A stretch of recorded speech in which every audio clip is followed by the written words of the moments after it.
Edi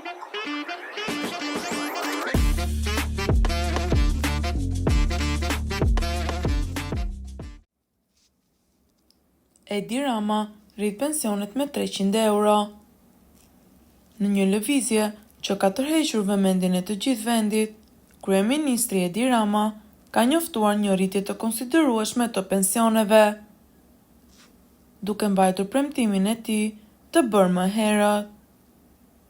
Sipas njoftimit zyrtar, që nga data 1 tetor, çdo pensionist në Shqipëri do të marrë një shtesë prej 300.000 lekësh të vjetra, ekuivalente me rreth 300 euro në pensionin e tyre mujor. Ky vendim, i cili pritet të marrë formë ligjore përmes një projekt ligji të ri, shënon një nga rritjet më të mëdha të pensioneve në historinë e Shqipërisë postkomuniste. Kryeministri Rama, duke folur për këtë iniciativë, e përshkroi atë si një hap historik drejt përmirësimit të jetesës së pensionistëve tanë dhe një shprehje e mirënjohjes për kontributin e tyre në shoqëri. Ministria e Financave dhe Ekonomisë ka konfirmuar se fondet për këtë rritje janë siguruar dhe se zbatimi i saj do të fillojë sipas afatit të caktuar. Ministra përgjegjëse deklaroi: "Kemi punuar intensivisht për të siguruar që kjo rritje të jetë e qëndrueshme dhe të mos rrezikojë stabilitetin fiskal të vendit."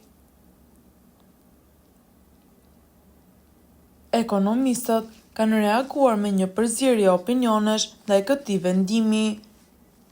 Disa e shohin si një stimul të nevojshëm për ekonominë, duke argumentuar se rritja e fuqisë blerëse të pensionistëve do të ketë një efekt pozitiv në konsumimin e brendshëm. Arben Malaj, ekonomist i njohur, komenton: "Kjo rritje mund të sjellë një injektim të rëndësishëm në ekonomi, veçanërisht në zonat rurale, ku pensionet shpesh janë burimi kryesor i të ardhurave për familjet." Nga ana tjetër, disa ekspertë shprehin shqetësime për impaktin afatgjatë në buxhetin e shtetit. Profesor Dr. Selami Xhepa paralajmëron: "Duhet të jemi të kujdesshëm që kjo rritje të mos komprometojë stabilitetin fiskal të vendit në vitet e ardhshme. Është e rëndësishme të kemi një plan të qartë për financimin e qëndrueshëm të kësaj rritjeje." Opozita ka reaguar me skepticizëm ndaj këtij njoftimi. Përfaqësues të partive opozitare e kanë quajtur këtë lëvizje populiste dhe kanë kërkuar më shumë transparencë rreth burimeve të financimit.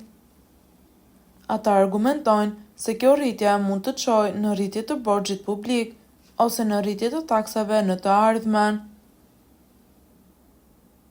Shoqatat e pensionistëve nga ana tjetër kanë shprehur entuziazëm për këtë vendim. Zoti Agim Islami, kryetari i një shoqate pensionistësh, deklaron: "Kjo rritje do të bëjë një ndryshim real në jetën e shumë pensionistëve që luftojnë për të përballuar shpenzimet e përditshme. Është një hap i madh drejt dinjitetit për të moshuarit tanë."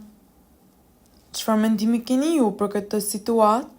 Komentoni mendimin tuaj dhe mos harroni të bëni like dhe subscribe.